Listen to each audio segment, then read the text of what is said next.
सुनो, अगर फिल्मों की तरह मेरी डिलीवरी के वक्त भी तुम्हें डॉक्टर पूछेंगे कि हम बच्चे या माँ में किसी एक को ही बचा सकते हैं तो तुम्हारा जवाब क्या होगा?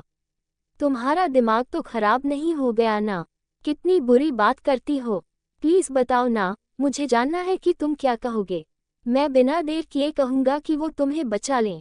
हो सकता है ये सही ना हो, मगर जब बात तुम्हारी हो तब मुझे सही गलत नहीं दिखता। मैं तुम्हारे 9 महीने की तकलीफ, तुम्हारे दर्द, तुम्हारे मातृप्रेम और पिता बनने के मेरे सबसे प्यारे सपने को मैं एक पल की देर किए बिना भूलकर तुम्हें बचाऊंगा। क्योंकि जिस पल तुम ना रहो, उसके बाद एक सांस लेने पर भी मेरी आत्मा मुझे धिक्कारेगी। नहीं, तुम मुझे नहीं, हमारे बच्चे को बचाना और उसे इतना प्यार देना कि उसे महसूस ही ना हो कि माँ ना होने से कोई तकलीफ भी होती है। आज कैसी बहकी बहकी बातें कर रही हो तुम यार, किसी ड्रग की लत लगा ली है क्या तुमने? नहीं, मैं मजाक नहीं कर रही। आज पता नहीं क्यों ये बात दिमाग में आ गई। तुम्हें वादा करना होगा कि तुम मेरे बाद अपने आप को कुछ नहीं होने दोगे और हमारे बच्चे को। मिस्टर कमल। किसी के अचानक पुकारने से कमल की यादों ने उसे हकीकत की ओर धकेल दिया।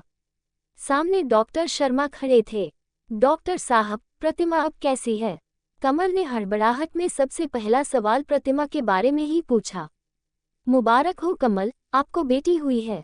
कमल की बात को अनसुना करते हुए डॉक्टर ने कमल के कंधे पर हाथ रखकर जबरदस्ती मुस्कुराते हुए कहा।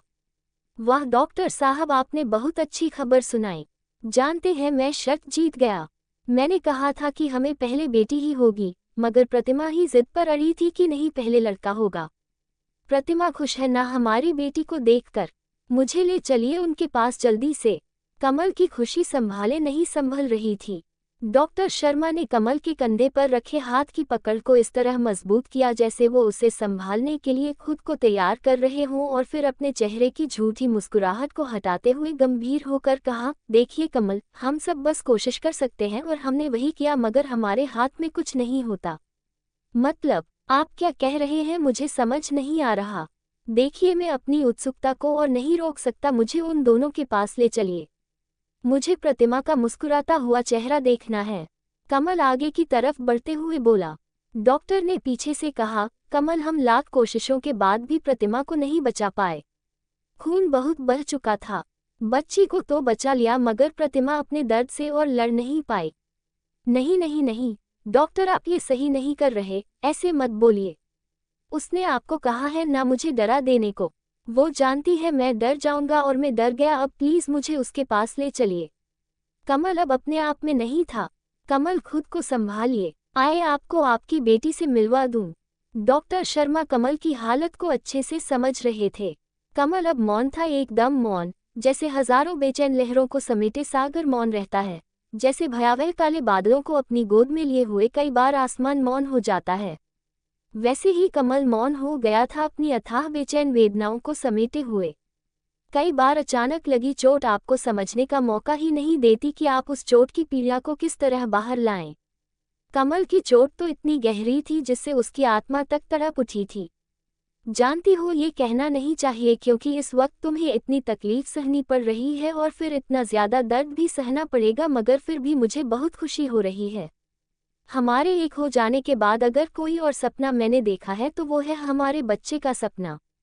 जितनी खुशी तुम्हें है उससे ज्यादा खुशी मुझे है कमल। एक माँ बनने की खुशी, दूसरा तुम्हारे सपने को पूरा करने की खुशी, और जहाँ एक साथ दो दो खुशियाँ मिले वहाँ दर्द भी सहलाहट सा लगता है जाना। कमल, ये देखिए आपकी प्यारी बिटिया। डॉक्टर की आवाज़ से कबीर को उसकी यादों ने फिर से हकीकत की ज़मीन पर लापटका, मगर इस बार हकीकत पहले से कुछ खूबसूरत थी, और खूबसूरती की वजह थी इस बगीचे में खिली नन्ही सी एक कली। कमल कुछ वक्त के लिए सब कुछ भूलकर अपनी बेटी के मासूम से चेहरे में खो गया। उसे ऐसा लग रहा था कि जैसे उसके चेहरे की ओट में प्रतिमा ही मुस्कुरा रही है। कमल ने डरते डरते उस नन्ही सी जान को गोद में उठाया। एक पुरुष अपनी जवानी से लेकर बुढ़ापे की हद में कदम रखने तक एक ही चीज पर हमेशा गर्व करता है, और वह है उसका बल। मगर जब वो अपने नवजात शिशु को गोद में उठा रहा होता है तो यही बल उसका सबसे बड़ा डर बन जाता है। उसे लगता है कहीं उसके सख्त हाथों से उसके बच्चे की नर्म त्वचा छिल ना जाए, कहीं उसके जोर से पकड़ने पर उस मासूम की कोई हड्डी टूट ना जाए, कहीं वो उसके हाथों से फिसलकर गिर ना पड़े। कमल को भी इस वक्त ऐसा ही डर महसूस हो रहा था। बड़ी सावधानी से बच्ची को उठाने के बाद वह कितनी देर तक उसे निहारता रहा। उसने मन ही मन प्रतिमा के वादे को याद करते हुए कहा कि वह जब तक इसके कदमों में वह वो सारी खुशियां नहीं रख देता जिसके बारे में ये सोचेगी, तब तक वह खुद को हर मुसीबत से बचा कर रखेगा। ये मेरी बेटी ही नहीं, प्रतिमा की अंतिम इच्छा भी है। वक्त अपनी रफ्तार में चलता रहा। कमल एक पिता और माँ दोनों का फर्ज अपनी औकात से ज्यादा बढ़कर निभाता रहा। इस बीच कई हितैषियों ने ये समझाने की कोशिश की कि अभी आधी से ज्यादा उम्र बाकी है, इसीलिए उसे दूसरा विवाह कर लेना चाहिए।